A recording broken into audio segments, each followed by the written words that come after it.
জ্বালাই দিছে। আমার অফিসে 800 মানুষের স্টাফ, শুধু মানুষের পা ধরতে বাকি ছিল যে টেলিভিশনটারে জ্বালেন।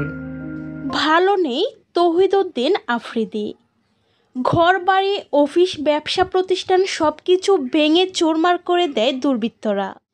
বাবার কঠোর পরিশ্রমে গড়ে ওঠা মাই টিভিও ভেঙে দেয়। লাইভে এসে কেঁদে কেঁদে এভাবেই সব কিছুর কথা জানান আফ্রিদি। আসার পর বারবার আমি আপনাদেরকে ইশারা ইঙ্গিত দিয়ে বুঝাইছি যে দেখেন, একটা মানুষ যখন একটা স্ট্যাটাস দেয় সে ডিলিট করে কখন। তিনি বলেন, আমার বাবা সবসময় মানুষদের ভালো চাইতো। আমার মনে হয় এই ভাঙচুর কোনো ছাত্ররা করেনি।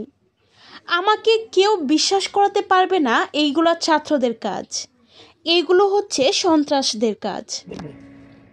আমার সবকিছু ধ্বংস করে দিল।